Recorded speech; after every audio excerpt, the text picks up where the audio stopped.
Hello, folks. Guess who's back? Professor Corey. Spidey Presents is back with another movie review. I know you've been waiting anxiously to see me come back, and I just been getting tons of love letters, man. Oh, not really, but I have to make some kind of a goddamn story. Oh, goddamn it. What's going on here? Okay, that looks pretty good. Okay, we're going to be talking about The Beast from 20,000 Fathoms tonight. A classic from 1953. 2 years before I was born.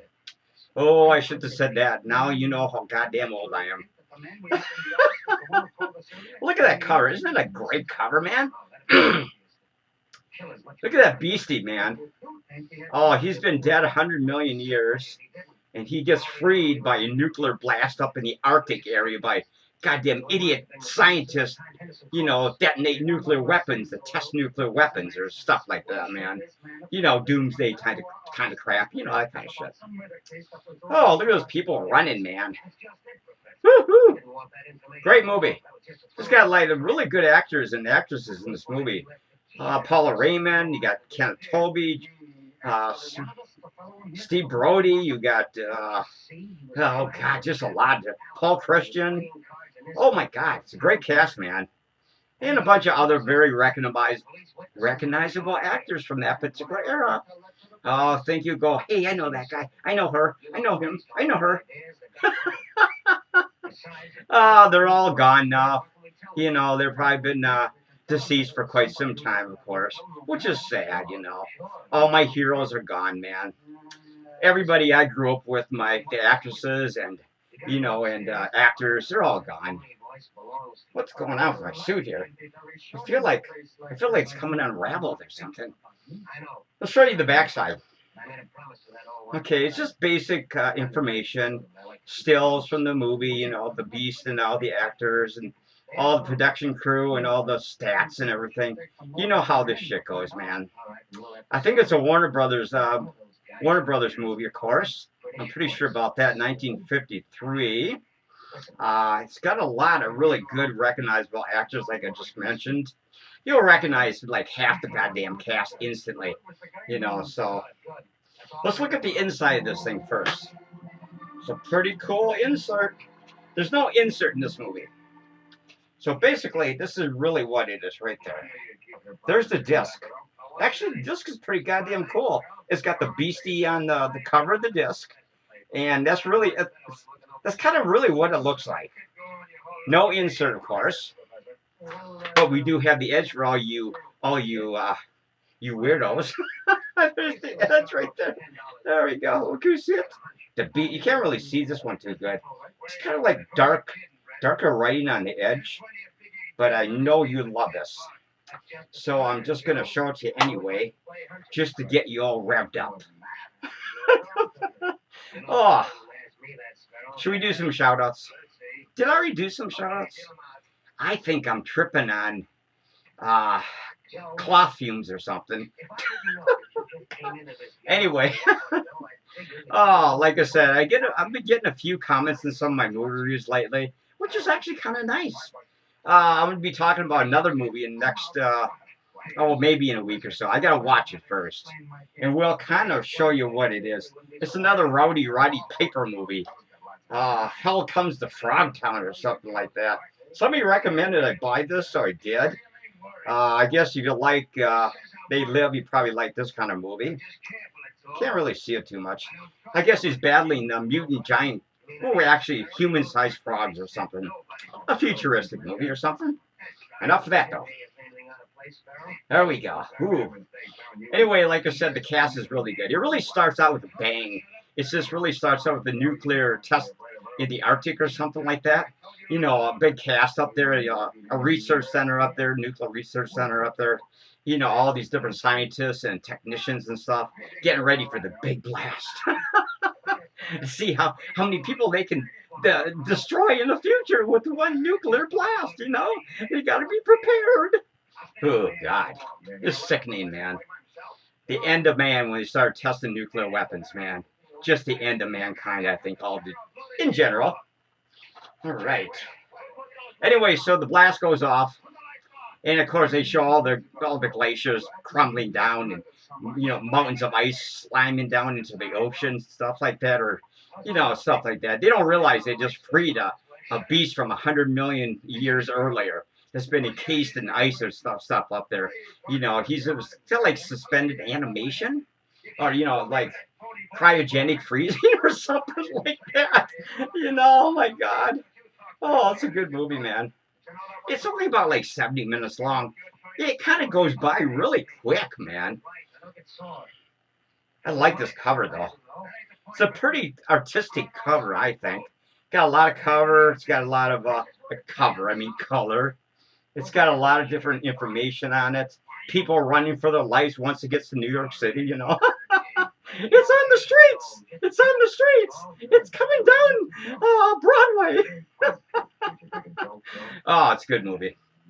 Okay, we're up to 8 minutes. Ain't bad. Oh, I'm just babbling on because I'm stoked out on what do you call that stuff you drink? Energy drinks. Anyway, I don't know. Did I can't remember if I did in the shout outs. I think I did. I'm so buzzed out right now. I don't even know what's going on. Oh, the studio looks wonderful. Oh, did I talk about Penny and his idiot? I think I already did. That video from last night with him talking to his goddamn dummy. God, that is so embarrassing, folks. Oh my God. Penny and his best friend in the world now. And they'll slap you from Goosebumps, man. Holy shit. Okay. So basically what happens is the creature gets freed from the ice, right? And it starts to make its way from the Arctic down the eastern seaboard, Canada, stuff like that, Nova Scotia, and it's kind of like it wrecks a couple ships out in the Atlantic Ocean, because it's trying to find its way home. Apparently, its home is somewhere in New York City, in the canyons below off the coast. It's huge canyons go for hundreds of miles in every direction. In the Atlantic Ocean. All right, there we go, man.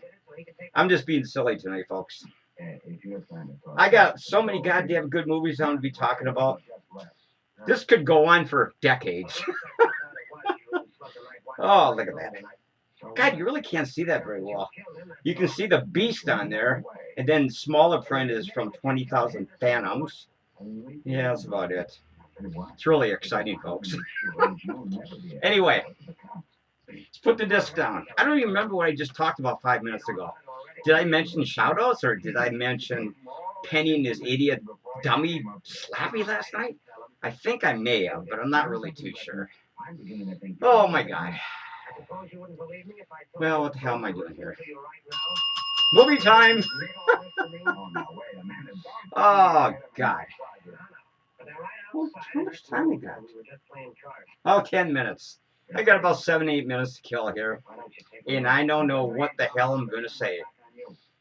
Like I said, the cast is excellent. Kenneth, Tobey, Paula, Raymond, Paul, Christian, Steve Brodie, and a bunch of other recognizable actors. Oh, there's just so many.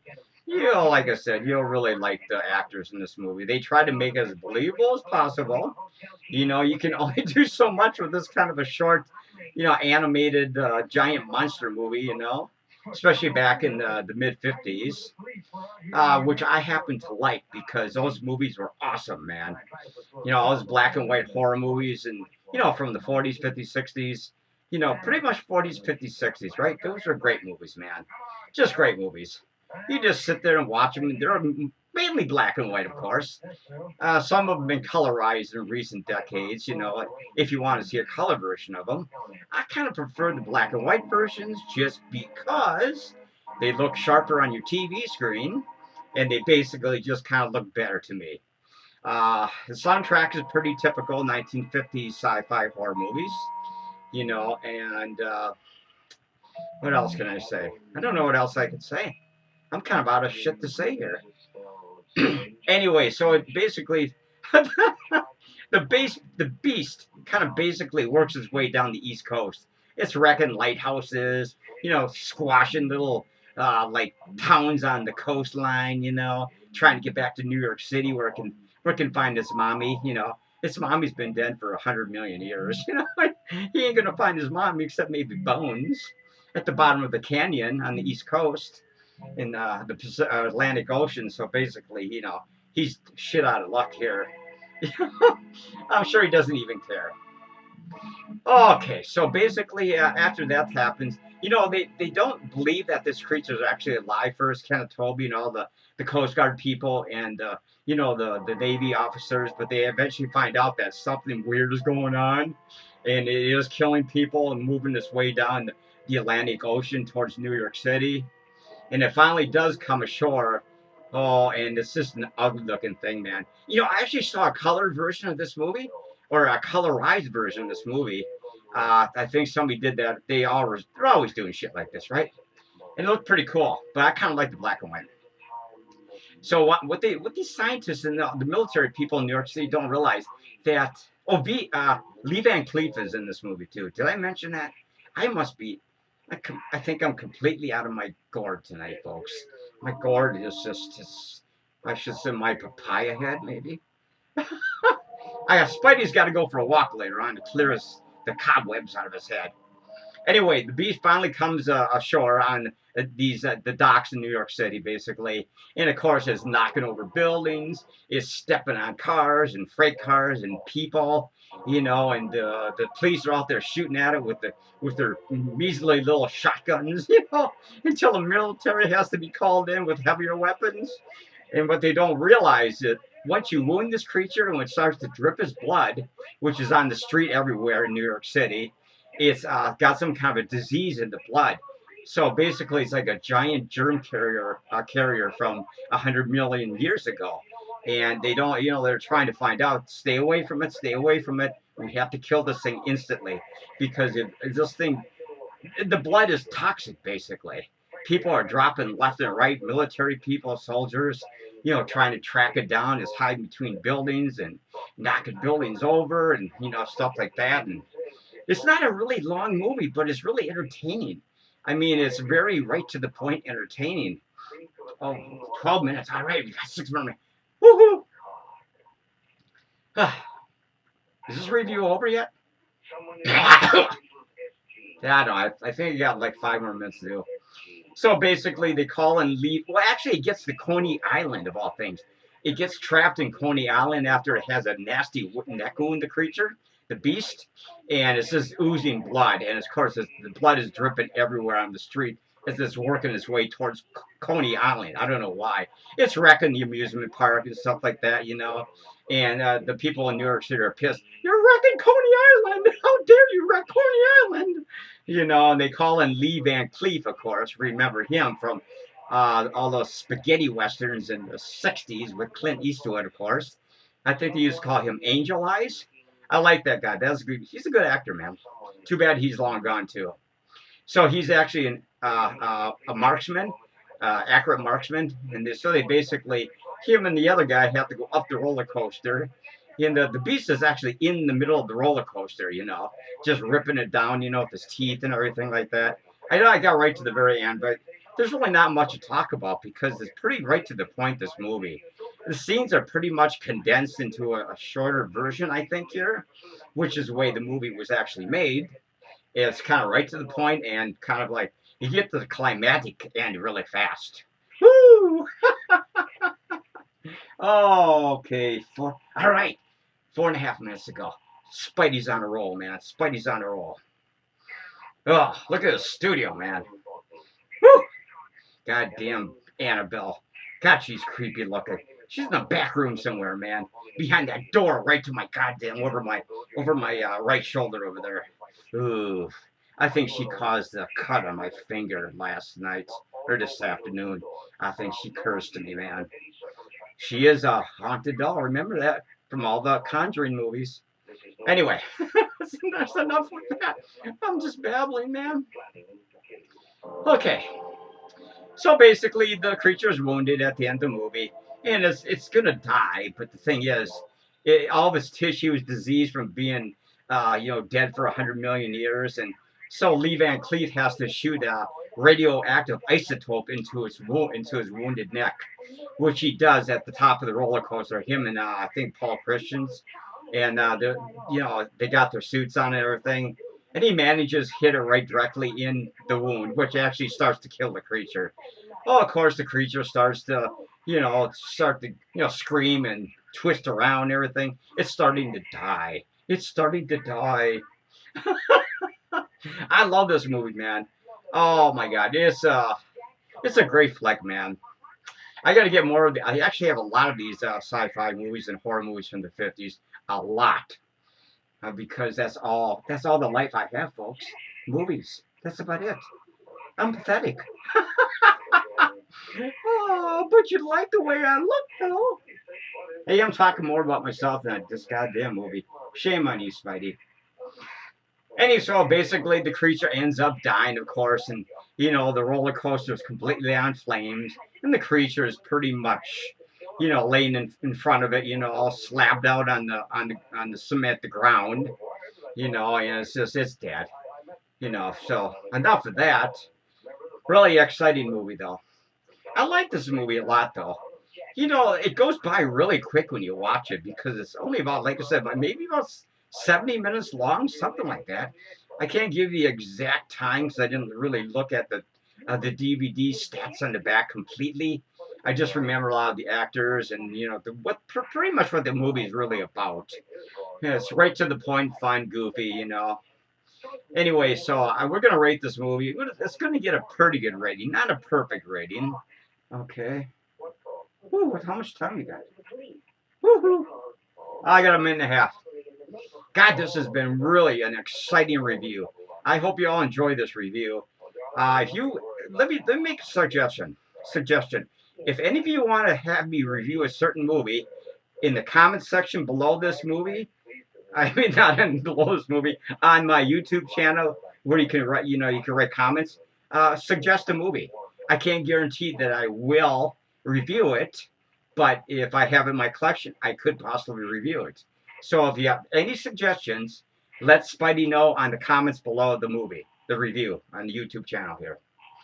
Okay, we're going to rate this movie. I know a lot of you people won't, except for that one guy about Brodie Piper. All right. We're going to give this movie... This is a tough call, folks. I kind of like it, but I can't give it a 10. I think we're going to give this an 8.5. Just because it's a classic, and 8.5 is a really good review. You can't really go wrong with 8.5. So we are going to give this 8.5 Spiderwebs because it's a classic from 1953. And like I said, I can't talk about every little scene in this movie just because there isn't many scenes in this movie. It goes by so quick.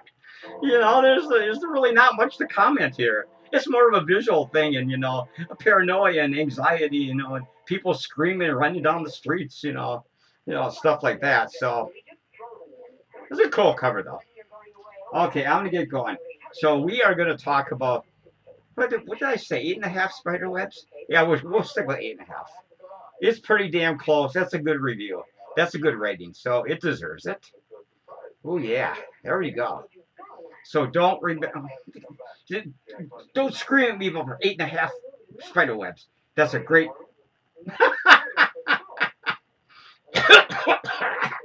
There we go. 8.5 Spiderwebs for the beast from 20,000 Phantoms. All right. Like I said, suggest some movies on the description below, and I'll try to get to those kind of movies. They better be what I like, though.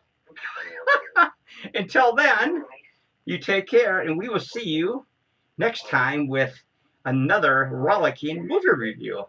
Oh, yeah. Here we go. We got to get this all set up for a picture here. There we go. See you next time.